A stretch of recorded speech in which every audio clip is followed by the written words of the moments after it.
My name is Marcus Tate. I'm 41 years old, and I live just outside Richmond, Virginia. By profession, I'm a cybersecurity analyst. I've spent the last 15 years protecting multi-million-dollar companies from leaks, hacks, and corporate theft. I know how data moves, how secrets hide, and how people lie through silence. But for all my experience in catching criminals online, I never expected that the deepest betrayal of my life would come from someone who used to fall asleep on my chest, whispering that she felt safest when I was near. Her name was Jenna. And she wasn't just my girlfriend.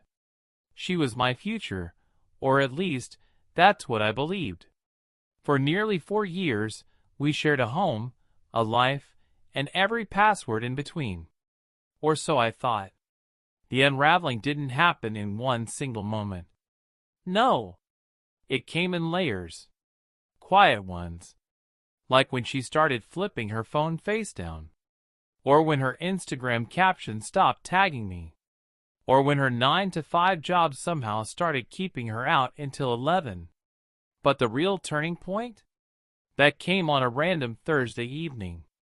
I was sitting at my desk, running a software simulation for a banking client, when my phone pinged with a push notification, not from Jenna directly, but from her Instagram. See, months earlier, I'd helped her set up two-factor authentication on her account. And in the process, I'd linked a secondary recovery email, one that belonged to me. That notification? It wasn't just a tag or a story view. It was a post. A full photo dump. 6 curated images. Jenna in a champagne dress, smiling ear to ear, arm in arm with some tattooed guy I'd never seen before.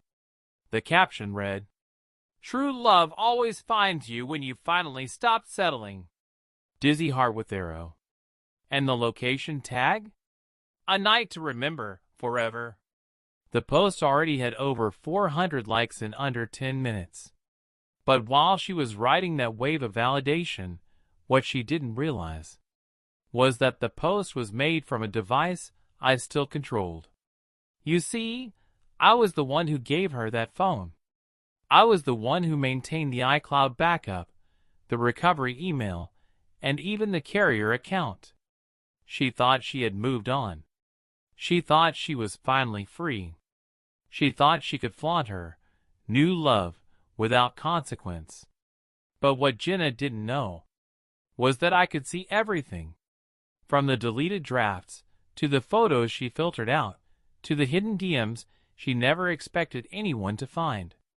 And the deeper I dug, the more I realized. She wasn't just cheating on me. She was building a whole new life, from the phone I paid for. She posted about her real man, but forgot I was still watching from the shadows, and I hadn't even started yet. To understand how all this happened, you need to know the life I thought I was living. I met Jenna 4 years ago, at a cybersecurity conference of all places. She wasn't in tech. She was working the PR booth for a real estate startup. Big smile, camera in one hand, charm in the other. She asked me for help with the conference Wi-Fi. I joked that if I fixed it, she owed me lunch. We ended up grabbing sushi that night, and I never really left her orbit after that. Jenna was bright, funny, full of ambition. She had this way of making you feel like the most interesting man in the room, even if you were just quietly listening. At the time, I was a little over a year out of a long-term relationship that ended quietly and clean. No drama. But also, no fire. Jenna brought fire. Energy. Color. She'd push me to try new things. Hikes, cooking classes, weekend drives with no GPS. I was the calm in her chaos. She was the color in my grayscale. A year into dating, we moved in together. I bought us a house in the suburbs. Quiet neighborhood, a big oak tree out front, and enough space for the kids we both talked about having. Someday. She decorated the place like a Pinterest dream. Candles, soft throws, Polaroid walls. We split bills, cooked dinner together, watched documentaries, and dreamed up joint side hustles. I helped her build her blog and optimize her brand. She had a small following, maybe 12,000, mostly lifestyle stuff. I taught her how to use Lightroom, how to manage analytics, even helped her get her Shopify up and running when she started selling handmade planners during the pandemic. She always said she loved that I didn't need attention. "I love how steady you are," she used to whisper. "You're my anchor," she'd say, wrapping her arms around me at night. And I believed her. Every word. Every smile. Every kiss. But now, looking back, I see it differently. It wasn't that she loved my calm. It's that my calm made her feel in control. There were small things I missed, or maybe ignored. She'd never let me touch her phone, even just to take a photo for her. When I surprised her at work once, she was oddly cold, like she hadn't expected me to exist outside our house. There were friends I never met, girls she only saw when I was out of town, stories she never elaborated on. But still, I trusted her. Why wouldn't I? We had routines. Sunday grocery runs. Friday pizza nights. Birthday traditions. Inside jokes. One time I got promoted and she brought out a cake with "Boss Hacker Laptop Computer" written in chocolate. I laughed so hard I cried. She filmed it, said it was her favorite video of me. I later found out she deleted that video right around the time she started texting someone named Jay Work at 2 in the morning. I didn't notice right away. I didn't want to. I was busy, focused, comfortable. And comfort? It's dangerous. It tricks you into thinking you're safe. I had spent my entire adult life securing other people's data, making sure firewalls and passwords were unbreakable. But in my own home, I never even thought to set one up. Because love, real love, shouldn't need a password, right? And yet, there were days she'd disappear for hours and say her phone died. Nights she'd come home late, smelling like perfume she didn't wear when she left. Vacations she couldn't take because of work emergencies. The same weeks I later found hotel receipts in our shared expense folder, buried under fake labels like home supplies. And still, I said nothing. I didn't want to believe I'd been made a fool of. The woman who kissed my forehead every morning, who called me her hero after I helped her pay off her student loans, who once said I was the safest place she'd ever known, was quietly rehearsing how to erase me from her story. I kept telling myself, maybe I'm imagining it. Maybe she's just stressed. Maybe it's me. But it wasn't. It was her, slipping away, one lie at a time.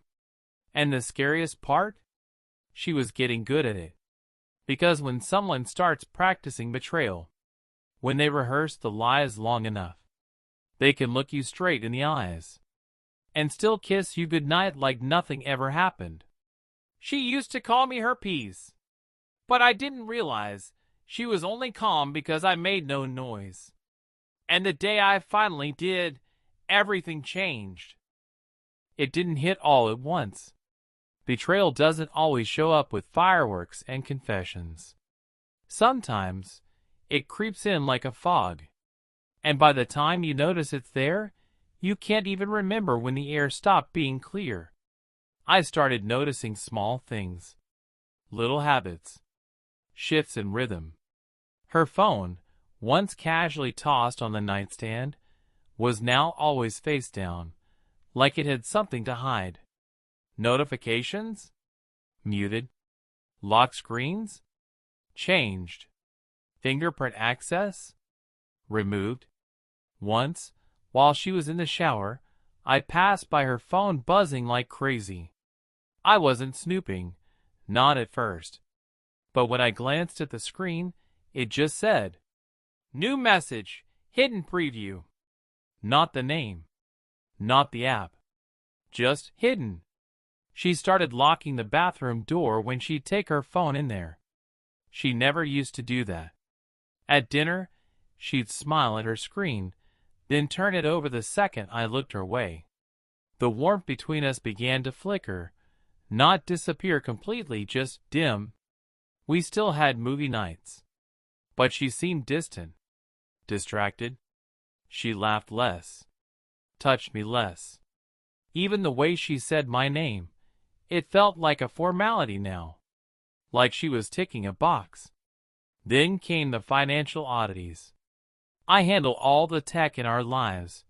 That includes subscription services, software, shared folders. One night I got a notification that someone had tried to add a new device to her iCloud account. But here's the thing, I was the original owner of the iCloud plan. So every attempt, every sync, every change, I saw it all. I checked the logs. Someone tried to register a second phone under her Apple ID. That's when it clicked. Jenna had 2 phones. I didn't say anything. Not yet. I wanted to observe. To listen. To be sure. The next few weeks, I watched everything quietly. I became the kind of man I never wanted to be. Paranoid, distant, calculating. But I needed the truth. Not guesses. Proof. One night, she said she was going to a friend's birthday dinner downtown. She dressed up more than usual. New heels. Bright lipstick. She kissed me goodbye, like nothing was wrong. Like she wasn't carrying 2 phones in her purse. After she left, I logged into our router dashboard, something only I knew how to do. I pulled up the IP activity. Her device had pinged a geolocation near a boutique hotel, not the restaurant she claimed. 2 hours later, I checked again. Still there. Then, at 11:17 p.m., her Instagram updated. New story. Black and white. Wine glass. Table for 2. Only her hand in the frame. I screenshotted everything. That same night, she came home, humming. She kissed me on the cheek. Said the birthday dinner was, okay, kind of dull. She didn't know that in the other room, on my laptop, her story metadata was already downloaded. GPS coordinates, timestamp, device model, everything. The lie wasn't just in what she said. It was in how easily she said it. The next morning, I checked the synced photos again. She deleted one. A mirror selfie, in that same hotel, her phone covering her face. But in the reflection, you could just barely see a man's torso behind her. Shirtless. Tattooed arm. A familiar silhouette. I didn't know his name yet. But I knew enough. Enough to stop wondering. Enough to stop hoping. Enough to stop pretending. She wasn't mine anymore. Maybe she never really was. But even then, I said nothing. Not yet. I kept playing my part. Quiet. Steady. Boring, even. Let her believe I was still blind. Because the thing about catching someone in a lie is, you only get one shot at the truth. And when you move, you better make it count. She kept lying to my face, while I built a fortress of proof behind hers. But what she didn't know, I was done watching. I was about to act. You can hold your breath for a long time when you're in denial. But eventually, your lungs burn for the truth.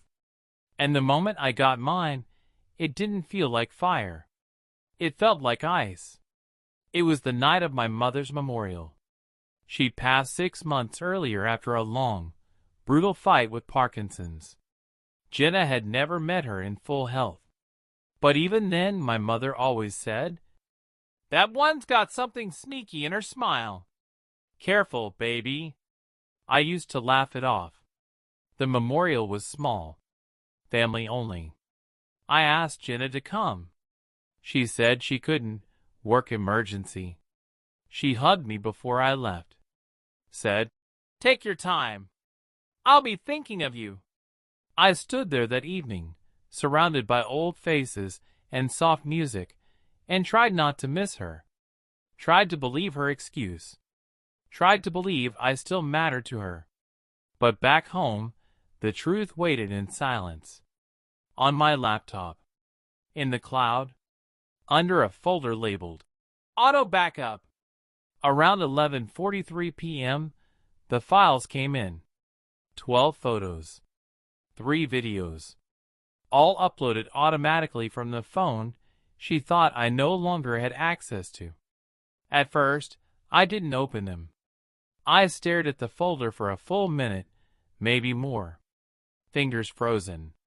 Heart racing. Hoping, praying, they were just selfies. Or her planner shots. Or some promotional content for her blog. But when I clicked, everything shattered. The first photo was taken in a hotel suite, not a room. A suite. Rose petals on the bed. Room service tray on the table. Champagne bottle. A man's black jacket tossed casually across a velvet chair. Second photo, Jenna, in red lingerie. Mirror selfie. Her phone covering her face. A man's arm wrapped around her waist from behind. Same tattoo I'd seen before. This time closer. Clearer. Undeniable. Third photo, her lips pressed against his neck. Eyes closed. Date stamp? Same night as my mother's memorial. Same hour I stood outside with my cousins, releasing lanterns into the sky. I didn't make a sound. No rage. No scream. Just a long exhale. I clicked the first video. Laughter. A bed creaking. Jenna's voice saying something I can't repeat, not because it's explicit, but because it broke something inside me that hasn't fully healed even now. That was the moment. The moment everything in me shut off. No more hope. No more doubt. No more questions. She hadn't just betrayed me. She desecrated a moment meant for grief. She lied to my face and gave her body to someone else while I mourned the woman who raised me. That's when it all snapped. But not in the way people think. I didn't flip the table. I didn't confront her. I didn't even cry.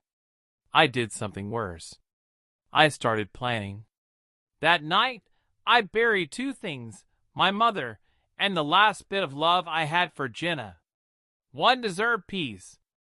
The other deserved consequences. You can't go to war in a storm of emotion. You have to wait for the silence. For the stillness. That's where strategy lives. And that's exactly where I went, silent. I stopped talking about work. Stopped asking about hers. I smiled more, said, "I love you," less, and kissed her like a stranger. Because I wasn't her boyfriend anymore. I was her ghost. And ghosts don't make noise. I spent the next several weeks preparing, quietly, methodically. If she was going to build her new life in secret, I would dismantle it in daylight. And I'd do it using the very technology she thought I had no clue about. The first thing I did was clone the phone. Not hers, mine. Remember, I was the one who bought her device. I'd set up the Apple ID. I'd registered both her old and new numbers on my iCloud family account when she got that business line. She thought she was slick, using a second SIM card. But every device has a fingerprint, and I still had the master access. I purchased a burner phone, synced her iCloud and backup data through encrypted software, cloned every backup, messages, notes app entries, photo roll, contact list, calendar entries. even voice memos. That's when things got interesting. She wasn't just cheating. She was planning. Planning a full financial and emotional exit. She had a note in her phone titled, Freedom Timeline. It read, March, close joint account. April, fake fight. Move out.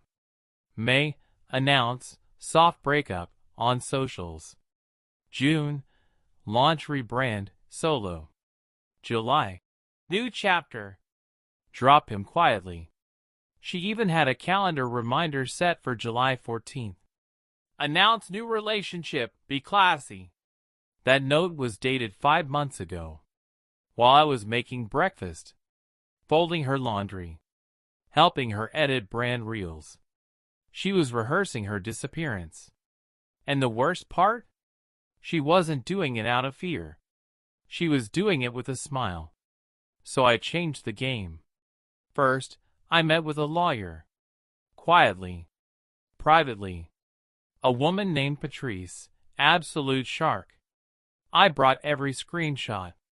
Every financial log. Every synced audio file. Patrice looked at the folder and said, You've already won. Now let's make it legal. Next, I pulled credit reports. Turned out Jenna had applied for 2 personal loans in my name using saved browser autofill info. One had gone through. She owed nearly $8,000 under my SSN. I filed identity theft paperwork immediately. Froze my credit. Notified the bank. She thought I'd never look because I didn't care about money. But she forgot what I do for a living. After that, I started closing doors. Quietly. One by one. I unlinked our shared subscriptions. Swapped all recovery emails. Transferred my paycheck to a new private bank account. Locked down my investment portfolios. Removed her name from the house title. Legally, it was never hers anyway. Changed the Wi-Fi password to a rotating protocol only I understood. Then came the more personal details. I knew where she was going with him. Hotels, rentals, work trips. I didn't need to follow her. I let the metadata do the work. I even found a shared Google Drive folder between them.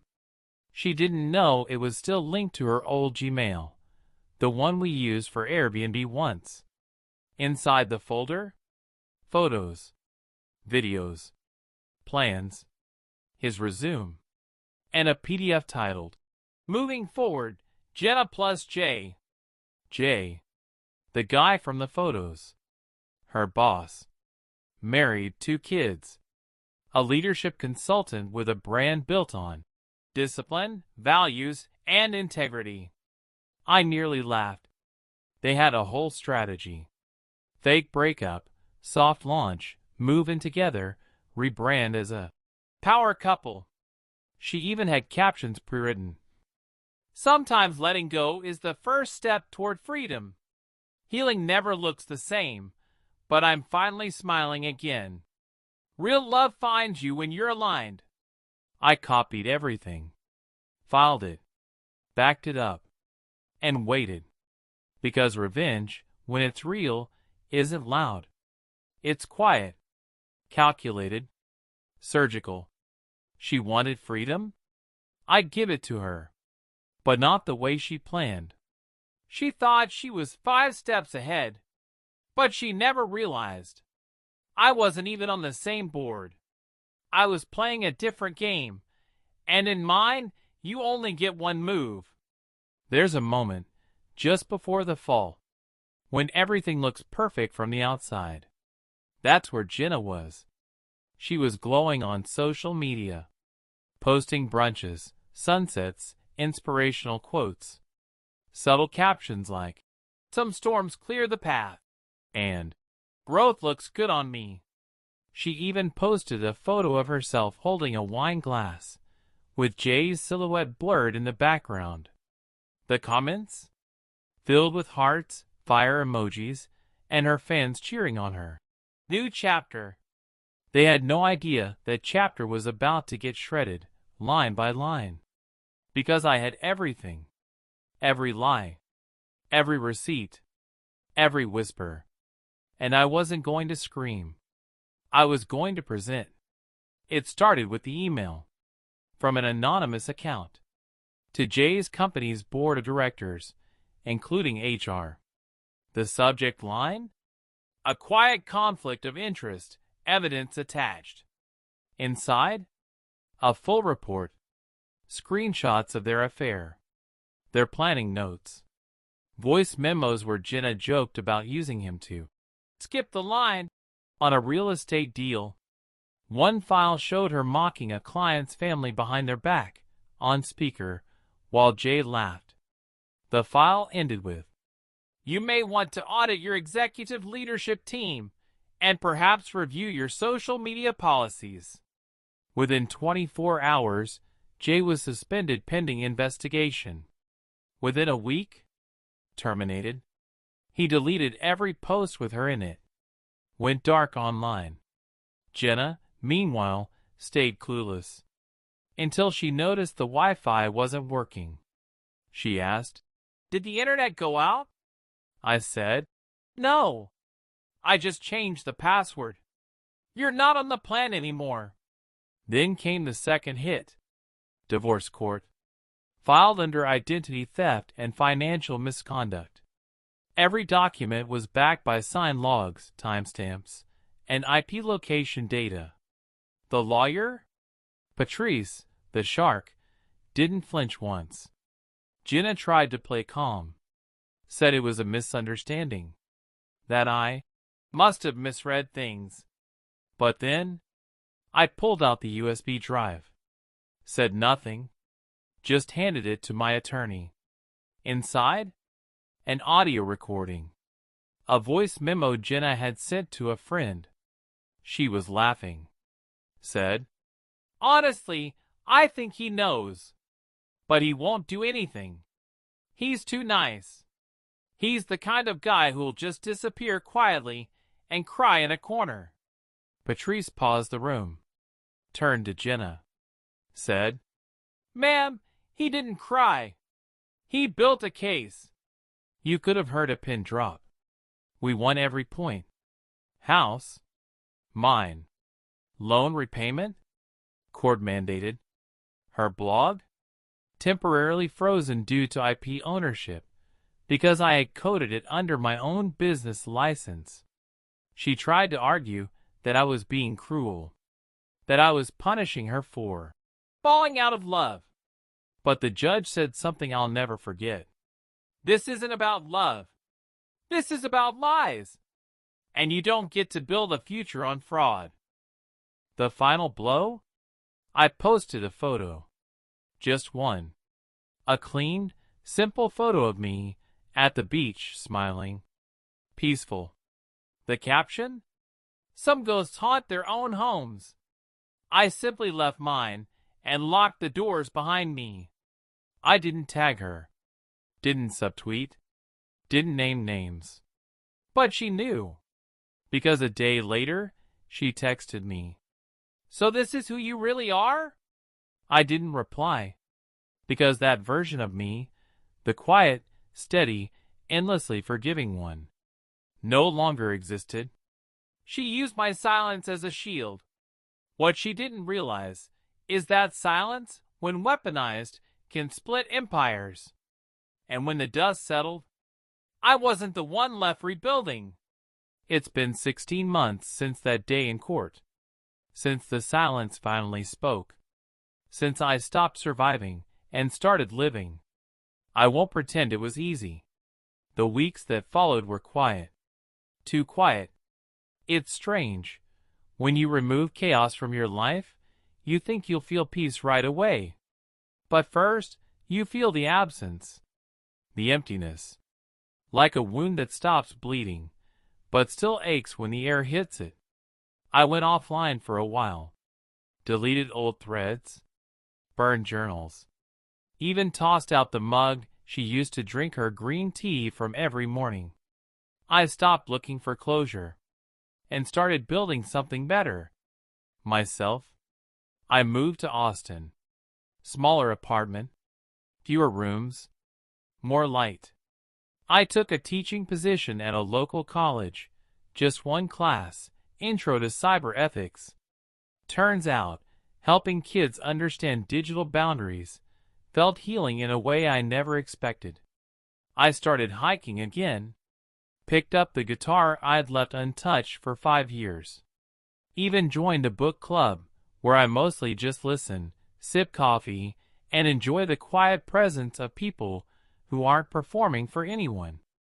As for Jenna, I hear she moved back to Atlanta. The blog never recovered.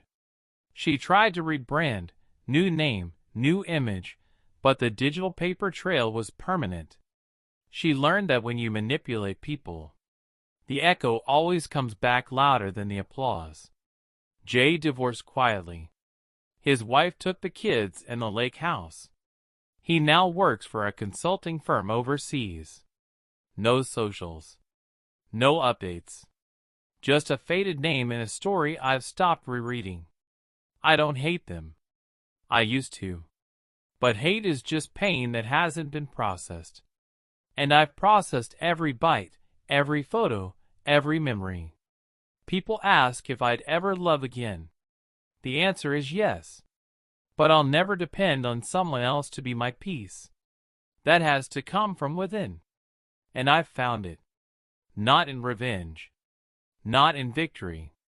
But in the life I built after. A life that isn't shared out loud. A life that doesn't need to be posted, captioned, filtered, or validated. A quiet life. But a real one. And that's more than enough. Droplet final emotional line, end of part 7. She took my trust, my time, almost took my name. But the one thing she couldn't steal was the quiet strength she never noticed. And from that, I rebuilt everything. If you stayed with me through this story, thank you. If you've been broken, betrayed, or blindsided, let this be your reminder. The best revenge isn't loud. It's living better than they ever imagined.